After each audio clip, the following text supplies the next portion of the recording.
everybody. A warm welcome to another interview on Wisdom from North. I'm Jannicke, and today I'm thrilled to be here with Gitte Winther Graugård. Now, in my videos these weeks, I am focusing on your soul's calling, leading up to my free event that will start the 16th of September called Discover Your Soul's Calling, an 8 days journey. And I would love for you to join. It's totally free, and you can sign up in the link in the video description. And you will walk away from that 8 days journey that we have together, feeling more confident in your ability to find and to live the life that you actually signed up for, and to start to live in alignment with your soul's calling. And that's one of my topics that I'm so passionate about. And I know you are too, Gitte. I'm so excited about finally connect with you. A warm welcome here. How are you today? Well, thank you so much for having me, and I'm very excited to speak to you as well. I've been following your journey, and it's so amazing. And I just want to applaud you for taking on this quest, because it's so important that we start living more passionate lives. So Yes. I'm happy to contribute to this.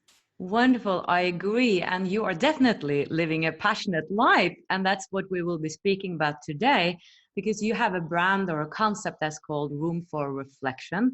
It has become very well known now, especially in Denmark, where you're from. And you've been on TEDx. You are an author of several books, The Valley of Hearts and the Children Meditations in My Heart. Yes. And you are a conscious transformational teacher, so much more. And you're very, very passionate about children's meditations. Yes. And we'll get into that. But I want to go back to hear how it all started, because I know that you've had an inner voice that has been very strong. It became stronger when you became pregnant, but you've had it with you all your life. And not only your own voice, you have been hearing other people's voices. So I was very curious about that. Let's dive into that. How did you first feel that you have this inner, very strong voice? Well, to be honest, I grew up with it, not knowing that other people didn't have it. I thought that was part of being alive, right? That you can hear voices. And one of the voices that was very strong to me was the voice of my mother. So I have a very loving childhood, and my parents are guiding me and supporting me in all the ways I could have ever wanted.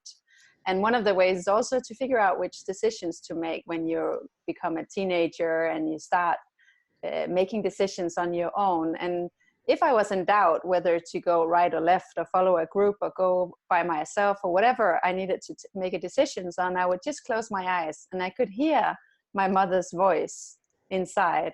And for many, many years, I thought that she had somehow successfully planted a transmitter inside me.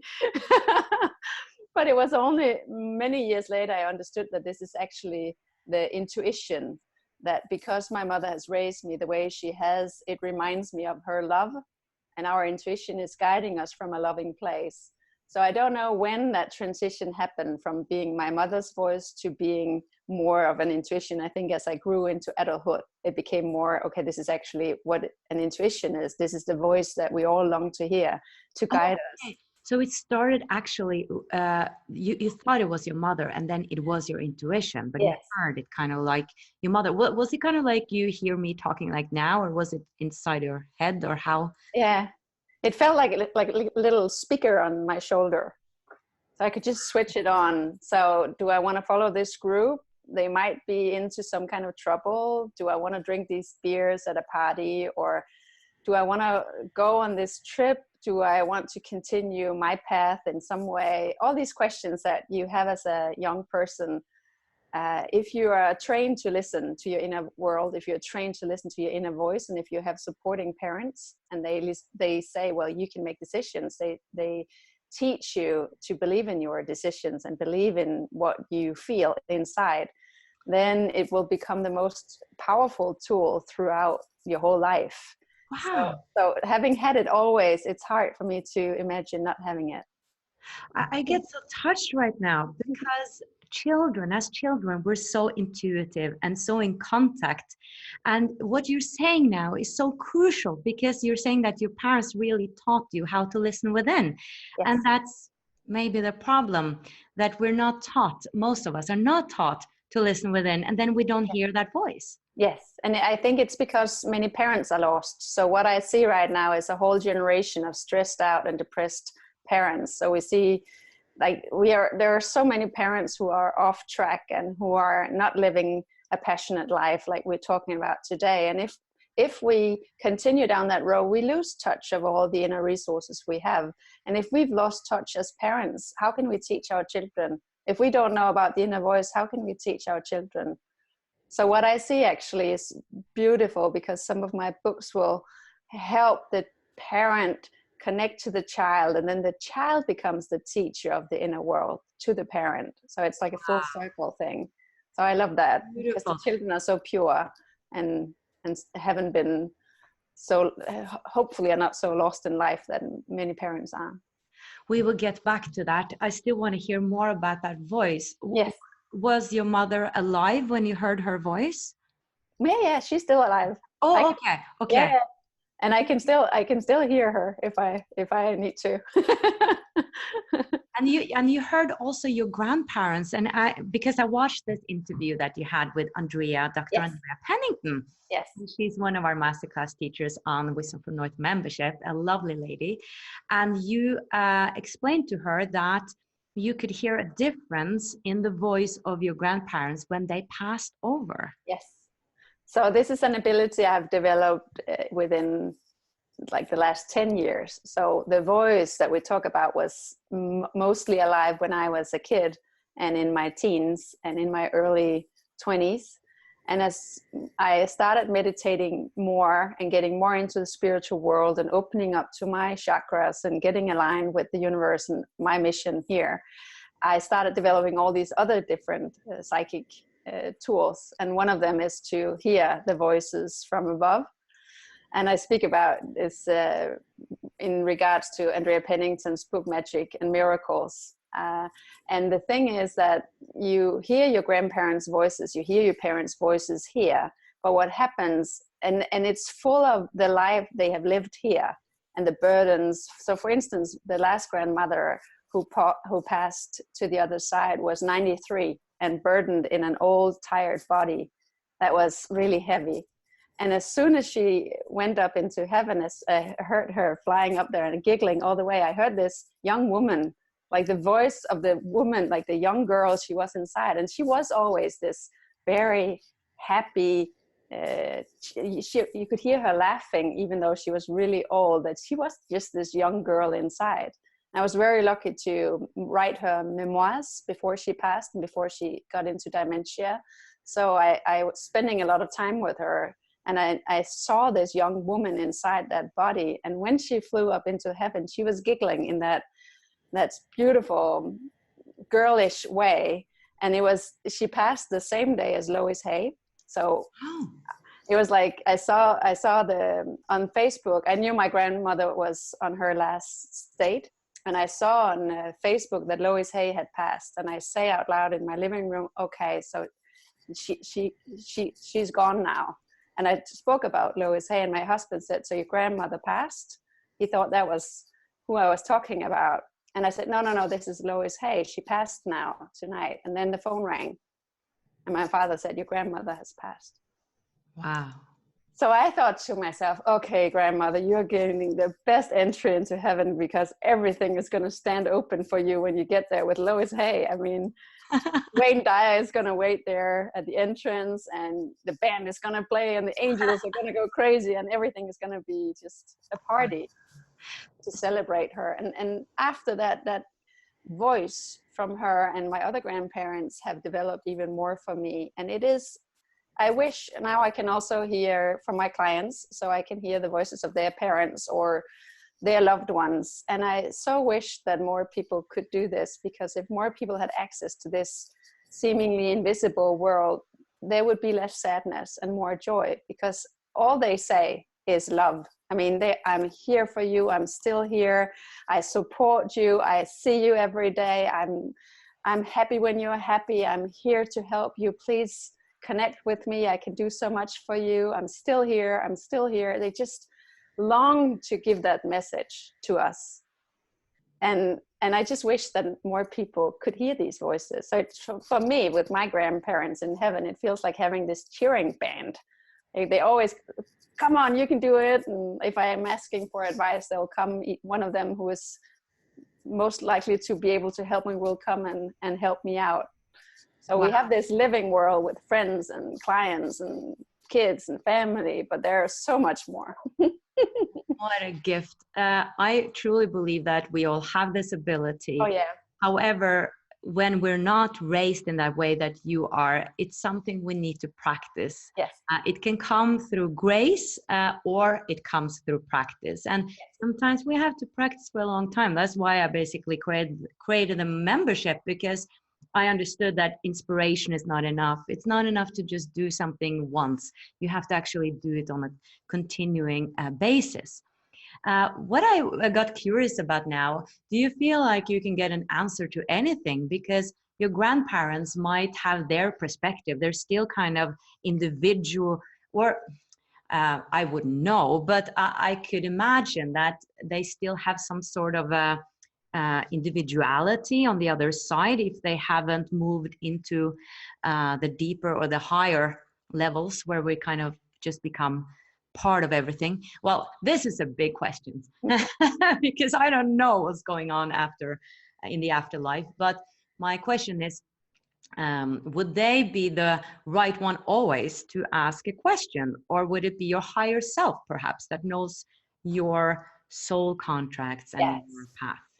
So what I find is that they will support me when I feel weak, or I have to be more brave, or I feel a little lost or stressed out. Some of those things are good to call on the ancestors and like the grandparents that we have, many ancestors, but I find it easier to talk to those I have known in my childhood because I can almost smell them. Like last Christmas, I was in the church for Christmas, and my grandmother was there. So it's another grandmother than the other. My mother's mother was there so vividly that I could even smell her, and I was sort of thinking she got bigger and bigger in spirit to make sure that I knew she was there.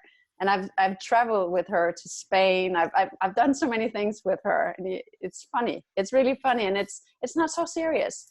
Like the whole death, the way we talk about death is so serious and so sad. For me, it's become much more joyful after connecting with them. And they are laughing and they are having fun. So when I'm seeking advice on a larger scale for my business or my growth or transformations, it's not my grandparents. Then it could be Wayne Dyer, for instance, or Lois Hay, some of those who have much more experience in working with growth and spirituality and all of these. And it could even be from archangels or angels I don't even know yet. So I'm just digging into the whole angel perspective with Kyle Gray's teaching.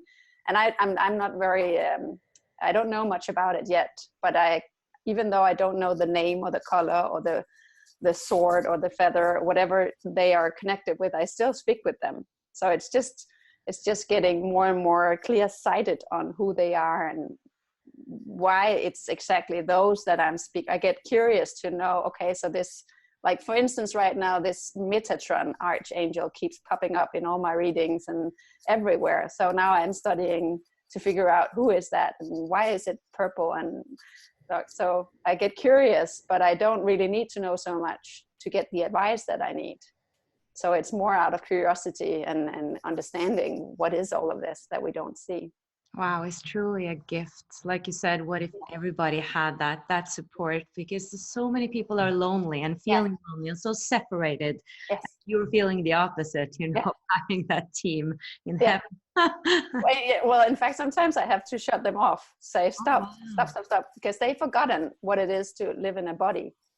Right. So they are free spirits. And they don't know about food and sleep and, that we can be stressed out or have too many emails and stuff like that. They forgot about that. I think once you leave the body, they forget about all the practicalities of being in a body, and I have children and I have to cook dinner. And so sometimes I'm like, okay, you got to stop. I'm not open for a business right now. You're like, just go for it, no problem, you'll manage it. And at night especially, they want to deliver a lot of messages, and I just say, well, tonight I'm not open for business, I need my sleep. Don't come tonight.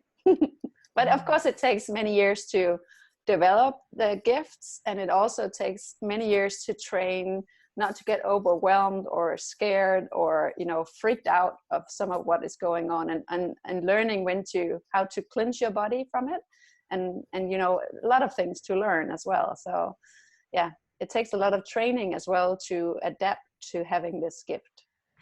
So it seems like from these gifts that you have so many potentials. It's like what to choose, right? Yeah. What to choose, because you can, you know, have a school in teaching other how to listen to their voice. I just get many ideas here. And then your passion became children's meditation. Yes. Tell us about how that was born. But it's sort of, all my books for children are written to my adult clients. So I write the books to children that I wish my adult clients had read and known about.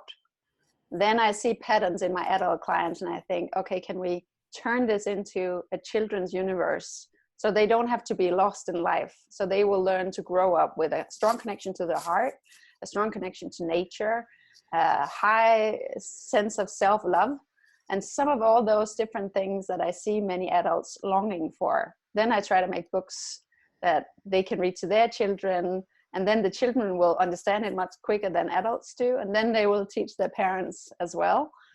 So that is basically what I do. But what made me write the first one, the first book with children's meditations, was not my first book, but that one, which has become the biggest of my books yet, is because I ghost wrote a book called Student Life Without Stress for a student counselor who helps university students get through stress at university. And I thought to myself, what is this? I mean, I remember my university years as full of joy and you know, learning, and of course had to memorize a lot of things, but we had a lot of fun while we did it. And that's what I think university should be all about, like getting to know each other, getting into a subject you've chosen yourself, and meeting friends and moving away from home and all of that. I don't want those years to be full of stress. Even before they've started working, they're already stressed out. And at that time, my own kids were 3 and 6. I have 2 daughters. And I looked at them and I felt like I had like how can I say that? Like a window open, because they were 3 and 6. And these university students were 20, 22, 23. And I thought, what can I teach you? What can I teach you so that you don't have to read this book when you get into university or whatever you want to do? What can I teach you so you will find balance in life? What can I teach you so you'll know which university to go to, which subjects to choose to study, or whatever you want to do? How can you learn to trust your intuition, to follow your heart, and all of that? And meditation for me has just been so important. So I thought, can we teach them to meditate from a very young age? And I had a very profound experience at a heart meditation class I went to, where a woman had been looking for her heart inside a mountain for more than 10 years. And that night she found it in the corner. What do you mean looking for a heart in the mountain? Yeah, so this instructor who taught us how to look to find our hearts and turn up the love for ourselves, she took us inside a mountain, and inside that mountain the heart lives, which is basically what I teach in the children's meditations in my heart to children. So you go inside the mountain, you see your heart, you feel your heart, and you turn up the love for yourself, and you fill your whole body with love. We did that, and I was in that meditation, and it was complete la la land. It was pink and yellow and golden and glitter, and my heart was so big and warm and beautiful. And I just had this wow, high on life feeling when I came out of that meditation. And the woman who sat next to me had been coming to this instructor for 10 years to try to find her heart, and she never succeeded. But this day, the instructor had told us to turn around inside the mountain. And over there in the corner, she found her little heart, barely alive, barely, with a little light inside, like a little pink light, like a little, I see it as a bird, like a little bird. And she picked it up and she put it in the middle, and she never, like, now she found it. She will never lose touch of it again. And she would blow life into this little heart and start connecting. So her life was forever changed that day. And for me, sitting there in my la la land, it felt so scary to ever lose that contact to my beautiful open heart. And I thought no child should have to search for their heart inside that love mountain. All children should know about how to connect to their hearts and fill their hearts with love, do it at bedtime, have this wonderful transition into the sleep, and have these wonderful dreams about love and life and beauty. So I went home to my girls, 3 and 6 years old, and I said, I have to tell you the story about the love mountain. And they completely got it, and they loved it, and their eyes were just, we want more, and we want more. And every night they asked for it. And I saw so many changes in our relationship, the way we connected, the way they were just thriving more and more. And then the big part was that they also slept much better. So the book has now been known as the book that helps children to sleep. So I wrote it for children to connect to their hearts. And it turns out that when they do, with a loving parent next to them, it's much easier to fall asleep. So a strong heart connection has so many different advantages, and better sleep is one of them. Wow. Profound. Wow. And you also talked in the TEDx about time and love and the connection. Yes. That we feel we have little time, but that we actually get more time when we are heart connected. Yes. Yes. So I sense that we have our brains, and many of us live in brainland, as I say. And once we get access to our hearts, we figure out that time is very different when we are connected to our hearts. So all it takes is 10 minutes at bedtime, and you connect to your child in this way, with this strong heart connection. Some of you who have newborns will know, many feel this when the children are just born. You're so curious to figure out who is this little life, and you feel such a strong connection. Like, you're so curious. And I know not all mothers have that, and you don't need to have that, but many do. And that's the same sense you get with your 10-year-old or your 8-year-old. Every evening, if you go into the heart, you just see this profound human being, and you understand much more about life than when you just read any ordinary book and you hurry up and go work or do the dishes. So those 10 minutes, you really feel that time is so different when you're with your child in this special way. It feels like much longer. And what I sense that now that I work so much with it is that I can run 4 companies and I can still be a present mother, because it's all energy. It's all driven out of energy. And when we talk about the power of manifesting and law of attraction, all of that, the higher vibration you have, the much more love you have in your day, the easier it is to manifest a lot of things. So it's just, it starts 10 minutes at bedtime, and it becomes so much bigger. Yeah, wow. I bet a lot of people were like, I want this, you know, like, how can I run 4 companies and have children? And do you have some practices that you do? Is it only the feeling of love, like incorporating love awareness in your everyday life, or is it affirmations that you're doing to also reprogram your mind? Because we are very programmed when it comes to thinking, living after the clock. It's like, yes, now we're done at 2, and then I'm going to do this, and then I need to get the bus, and it's all about time. Yes. So I also get caught up in life, and I'm nowhere near perfect or completely zen. I'm also busy. I can also feel stress in my body and all of that. But now that I've trained it for so long, and if I feel I don't have enough time to answer all these emails or do all the things that is required from me, I now know that if I run in my forest and connect to nature, or I sit down in a meditation, connect to my heart and to my higher self and to the universe, then everything is just so much better for me when I get out of the meditation. I come home from running in my forest. So it's also, I think, what happens is that when we are stressed out, so this is a neutral balance, and when stress rises and we have more challenges, we need more resources. But what we actually do is we get less resources. We don't run, we don't meditate, we don't go out for coffee with our friends. Like we skip all that is actually giving us resources. So we stop doing what would be good for us, and we get less resources. And when we get less resources, the challenges are much harder to overcome because we are. So this is what it looks like when we over time have less resources than to all the stress that we have and the challenges we have in our lives. And if we live like this for a long time, then we get sick.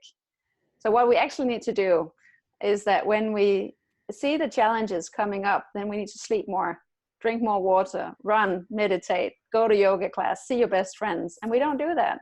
And I can also forget. So now that I know my body so well, and it speaks with me as well and say, you gotta stop and pause or whatever it's telling me, I get into the meditation much quicker than I would have only a couple of years ago. So knowing that in order for us to overcome the challenges that we face, we really need to take care of ourselves. It's like a big lesson that I see a lot of results in my clients as well when they get this, that we need to nurture ourselves. And what I say to parents is always parent ourselves first before we parent our children. So big thing there. Like there's so much to learn about how we take care of ourselves. We are so good at taking care of everybody else but ourselves. Like, yeah. How long would you, or when you look at your clients, how long does it take for them when they start meditating and practicing living from the heart? How long does it take before they're actually feeling the difference? Well, for instance, next week I teach a course called Listen to Your Heart to help people who have a hard time figuring out what the heart is telling them. And that evening they will feel the difference, even if they've never meditated before. But depending on their story, like what they bring in and how they've been brought up, and the whole environment is so important here. So what is their inner voices telling them? What would their surroundings say if they start meditating? Will their partner be supporting them? Are they in an environment where meditation is even, like in the beginning you want a little quiet zone? Is that even possible? Is the job providing a meditation room? Or like for many, I work with a lot of schools and teachers, and oh my God, if we could only have a meditation room in all schools, like I call it the heart room of all schools, so many things would be so much easier for the teachers and of course for the children. So yeah. it depends on the environment, how quick it goes. And I was also thinking about that ego voice, that fear voice, that sometimes we don't know the difference, or often we don't know the difference. What is my intuition now, or what is my fear? Yes. And when I say, should I do this? Should I join them? Should I do this in business? Is this the right guy? Like we don't know, because is it my fear? Is it my protection? Yes. Or is it my intuition? Yeah, and I speak with a lot of my clients. I'm a mentor to a lot of entrepreneurs, light workers, and they call me up and say, I've been offered this business opportunity. I just wanted to hear what you think about it. How about this partner? He wants to buy his way into my company, or he might be able to open some doors. And then when I tune into their intuition and we find what is the right answer for them, they most often say, I actually knew this. I just had to hear myself say it. Like I'm the mirror to their intuition. So I'm saying what I sense is right for them, and they say, oh, well, I knew it. It doesn't feel like the right decision, but I knew I had to say no or walk away, or I just didn't. They can't turn that voice up themselves. So when I mirror that voice, then they're like, okay, I can. This is my guidance. I know what to do now. So right. if we could turn that up in everybody, they would get so much more help. Yes, and I think that is the journey that we need to take and have that guidance. Yes, and that's why your course is so important. Yeah, thank you. I work with amazing teachers, and I really find the importance of putting focus on it. Yes. Because we don't have to walk the path alone. No. And I just wanted to go a bit back to when you became pregnant and your voice got stronger. I got a bit curious about that. Yes. So when I got pregnant, I also quit my first job. So I came out of business school, very ambitious, thinking that I was going to be a corporate manager or a marketing manager or a consultant somewhere. And I did work for a year when I found out that was not for me. That whole corporate world that I'd been dreaming of in my business school years was nothing of what I felt in my heart. So I quit my job and I went home to my husband. I remember it was a rainy October night, and I was on my bicycle through the streets of Copenhagen, and the rain was pouring down my face and my tears were running down my face. And I came home to my husband and I said, I quit my job. And the only thing I knew was that I wanted to be pregnant. I was like, that's the only thing I know right now that I want. I wanted to be a mother. And we talked about it. We'd recently gotten married. It wasn't far-fetched to grow our family. And we both lived in many countries, and we wanted to live abroad together. So I said to him, okay, so I'm getting pregnant and you're getting a contract to go abroad, and I'll be on maternity leave abroad on some wonderful beach somewhere. And when he and I manifest together and we like, okay, let's do this, it goes really, really fast. So 3 weeks later, we find out that I'm pregnant. And 1 week later, he comes home with a contract and says, do you want to live in Croatia? And we, 2 months later, live on the beach with a sea view, and I'm only a little pregnant. And we are about to grow this beautiful family and figure out how to go from being lovers to grow into this whole parenthood. And we had all the time in the world to figure this out. I didn't need to work. So I stayed at home and I looked over the sea, and I was just nurturing my baby, eating healthy, lots of sleep, lots of light, swimming in the ocean, you know, the dream pregnancy terms. And then one day, this whole dream that I had had as a child of becoming a writer came back to me. So I was a book nerd when I was a kid. My father was a very good storyteller, and he took me into the whole world of books in a brilliant way. And I loved reading when I could read myself. And when I was only 12, I took a job at the school library to be the first kid to get a hold of new books. So this whole reading books as a child was just magical to me. And I wanted to write books that could open up in universes and different spheres for children, so they could sort of learn about other dimensions. So when I was pregnant, I had all the time. I was on the beach. I started thinking, okay, this is the time. I have time now to write that book. So I started writing, and one day on the beach in a meditation, I receive a magical suitcase in a meditation. I often get tokens. I often get some signs. I often get something in a meditation that I need to grow into the next step. It almost feels like a computer game. You get a token and you get to the next level. It's quite funny.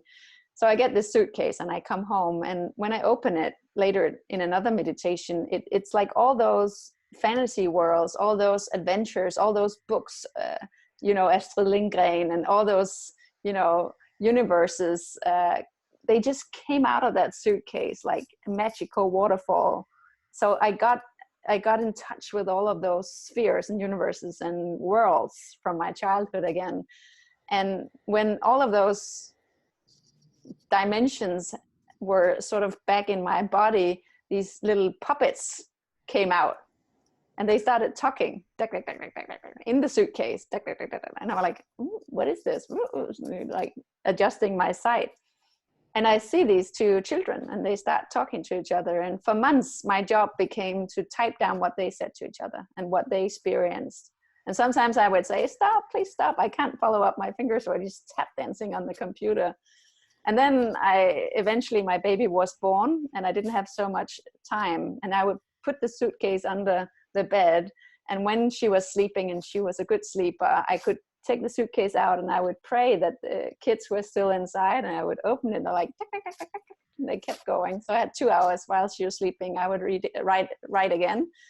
So for years, that was how I started writing, was just, wow, this beautiful way of communicating with something outside and inside of me. And wow. Yeah. I get so fascinated. It seems like you really connected to this this dimension of fairies and these like elemental beings, like more the fairy tale characters, and you come off as quite magical yourself. It's so fascinating to listen to. And I was Sometimes when I'm in an interview or with people and we are in this kind of setting, I see like how you would look in the Lord of the Rings. Like how would you, I see these characteristics growing out of people and I have so much fun with it. So you're looking at me right now, like yeah, I can see the Nordic trait. Yeah, like what would happen? How would you look if you were in Avatar or something like that? I just love it. It's so much fun. I always wanted to be an elf. When I was little, I was like, I wanted to like have surgery on my ears to have long ears.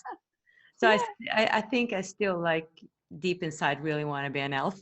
But that is exactly what I'm talking about. That is a desire. So if you were to do some of what I do, you would look more into it and starting thinking about what it would be like and what is the elf in you trying to explore? What would it express? Just be curious. Like I'm curious about Metatron right now. So all of a sudden there might be some meditation coming out of that, me understanding that. So you understanding your elf is very crucial if you want to live this magical life. It's just to open up to it and start playing. Oh yes, I do. And I was thinking about how brilliant your soul was, how it was communicating with you that you wanted to be pregnant. That was like what you knew, and then you had to become pregnant for all these things to, come out. Yeah. And that was kind of like the first step. Like you don't get the whole map immediately. No. Oh no. The first step. And it was so strong in you. And that's where it started. And it's just so fascinating how intelligent our soul is. Yes, and the more you get of this, the more you understand that you're not alone, even though I'm running these businesses and I'm on this quest and being a writer and publishing your books, it could have been quite a lonely affair, but it isn't, because I have so many beautiful people who are alive, who are supporting me and helping me, but I also have all these other people helping me, and voices and spirits, and I know that I really, really know deep inside that this is not me mentally writing books. Like I can even read some of my own books and think, who wrote this? I mean, this is me playing the part in life that I was brought here to do. So I'm living my purpose. That's what I'm doing, but it's not me teaching all of this. Like I would never have figured any of this out. Like there's no way I could have figured it out. So if I write a child meditation and I connect them to the heart, they will sleep better. I couldn't have figured that out at that stage. So it just comes in the right way if you surrender and if you say yes to what you're here to do. Yeah. Oh, amen. I'm like, yes, because when you follow your soul's calling, it is for a deeper meaning for humanity as well. Yes. Thing. And that's what I see in your work as well, and in your smiling eyes and in your beautiful energy, is that too. Like you understand what it means to follow the light and follow your passion and be of service, which is really what we are here to do. Yeah.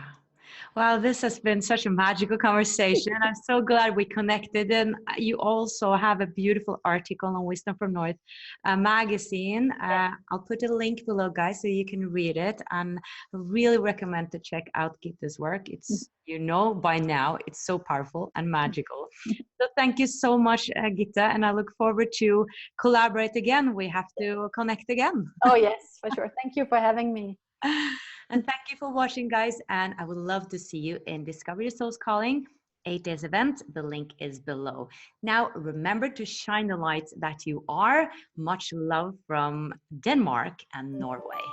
Bye-bye.